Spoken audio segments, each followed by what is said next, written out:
So in this slide, 6 areas of interest that we will look at in this section as feeding, charging, distributing, also loading, melting, and wall forces.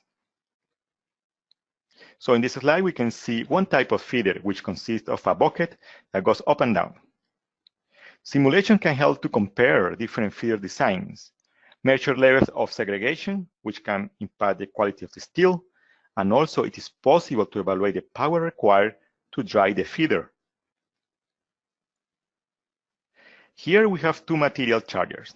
Again, the simulation will allow you to compare the effectiveness of each model and analyze the maximum load allowed without spillage, and assessing how the iron and other materials interact and analyze the material flow.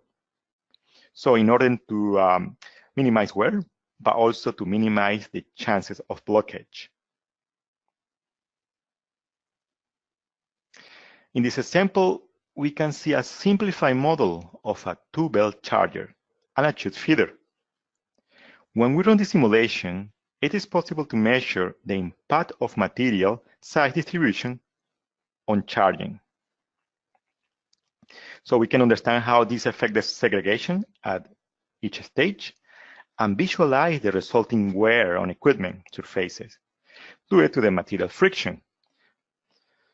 So because different material size and particle velocity will result in different type of wear. So also this simulation can give you an estimate of the time it takes to charge the material and going through all the different stages.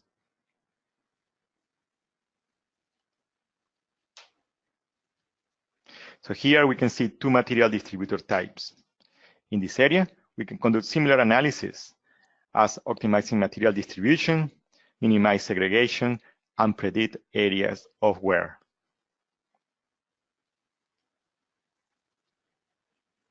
So here is a simulation, it's a video of a chute distributor with a simplified geometry, but potential analysis that can be conducted are measuring the wear on the chute surface, but also analyzing the segregation levels on the particle bed, measuring friction and impact forces in the furnace walls, and optimizing the burden distribution that is like the video that we can see at the bottom, which is critical to guarantee smooth burden descent and minimize fuel consumption.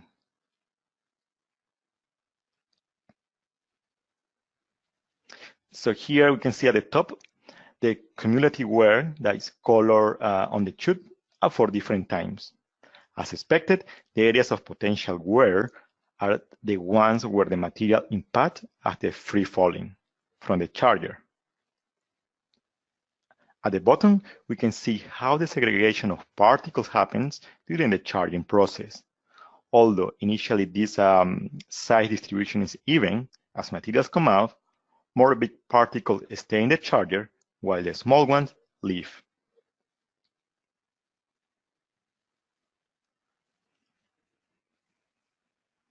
Also, we can check the wear on the equipment and study the outflow profile of the ball material as it is shown in this video and in the image on the right.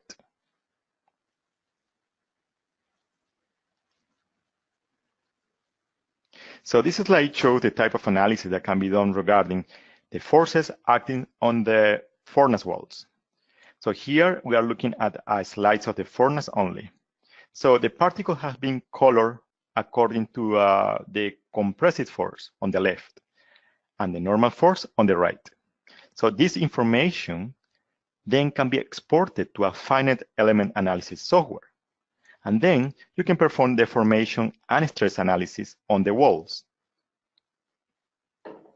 So it's possible to export this kind of data to then carry on further analysis. Also, we can use, Eden can be coupled with a CFD that allows to develop complex and realistic models of the cohesive zone. So the video here on the left shows a model that was developed by researchers where the gas flows shown on the right is presented.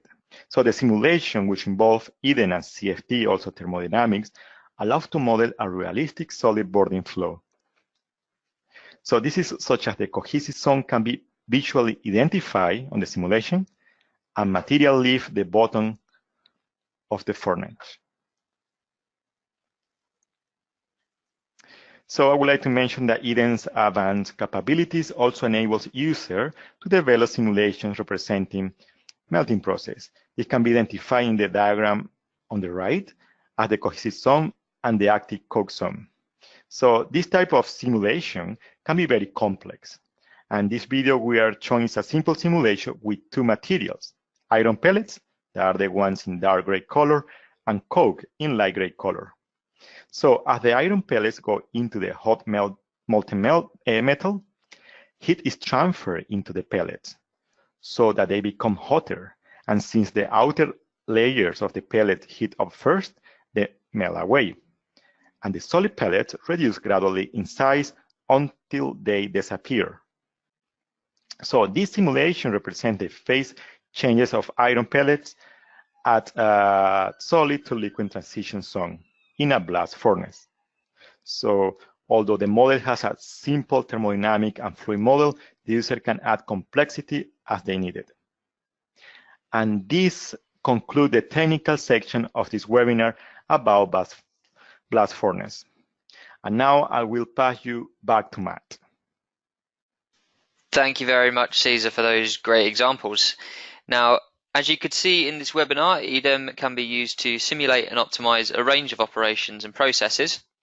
And EDEM simulation enables steel manufacturers to analyze material flow and behavior, optimize existing equipment, validate and check analytical models, and also reduce full-scale testing costs. EDEM is currently being used by 9 of the top 15 steel producing companies to improve steel quality, energy efficiency, and blast furnace performance.